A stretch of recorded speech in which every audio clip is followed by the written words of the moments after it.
Get ready for the dictation. 10 seconds. 5 seconds. Start. Honorable members, it gives me great pleasure to address both houses of parliament at this first meeting after the general elections. I extend my warm greetings to all of you. The general elections, which have concluded recently, have shown to the world the success of the democratic system of government adopted in the country since independence. At this important stage in the history of the country as well as the history of the world, our first task should be to give a clean and efficient administration. Another important matter to which I would like to draw your attention is electoral reforms. We have been talking about this subject from time to time, but no government has taken any major step to bring about suitable amendments to the election laws during the last few years. The object of such a law will be to get rid of money power and to bring in accountability in the case of political parties so that the elections may be conducted in a free and fair manner. The new government will take necessary steps in this direction in consultation with all political parties. On this occasion, it would be proper for me to point out that the government will always try to maintain the honor and independence of the judiciary.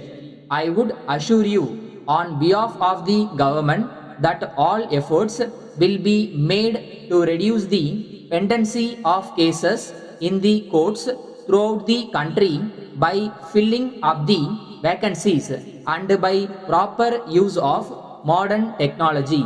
Regarding the question of center-state relationship, the government will take into consideration all the studies and reports made in this respect and in consultation with the state governments take necessary steps in order to settle all disputes between the states in matters of common interest.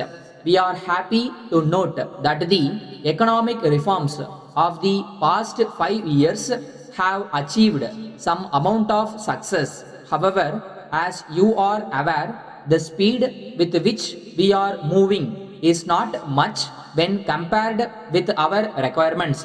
This government would give personal attention to this matter and speed up the reforms while maintaining the basic framework of a sound economic policy. The economic development of a country in any part of the world can be maintained at a steady rate only if the external loans of the government are limited to the minimum. As far as this matter is concerned, I do hope that you will be aware that the existing borrowings of our country are now very high. In this connection, attention will also be paid to the aspect of expenditure by the government, which is increasing day by day. The government will take all necessary steps to reduce the loan burden and also to reduce the expenditure to the maximum extent possible so that we may be able to invest more money in the development schemes for the people. The government will also study the investment made by the state in the public sector undertakings so that each rupee invested by the government may be put to proper use. On this occasion, I would like to inform both the houses that the government are going to bring about reforms in the corporate sector also. Suitable change will therefore be made in the company law and land ceiling laws to ensure full use of our resources so that our industry may be able to meet the competition from other parts of the world. At this important time, this house will have the great honor of taking this country to the next century. Thank you. Letter from Gopal and Company Limited, Salem, to Messrs. Bhaskar and Sons Limited, Chennai. Dear sirs, this is with reference to your kind enquiry about the latest price list and catalog of our products. You may be aware of the increase in the transport charges and the increase in the cost of the raw materials. Since we are dealing in glass articles, we will have to face the risk of damage during transport. We are sorry to inform you that our factory remained closed for 2 months last year, and this has resulted in the decrease in turnover compared to the previous year. We are therefore not in a position to supply the materials at the existing rates and are forced to increase the price by 5%. We request you kindly to bear with this increase.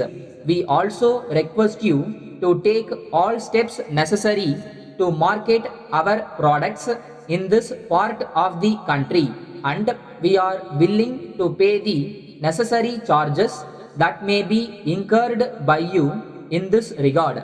On this occasion, we would like to place on record our gratitude for your support and help, which has helped us to tackle our difficulties.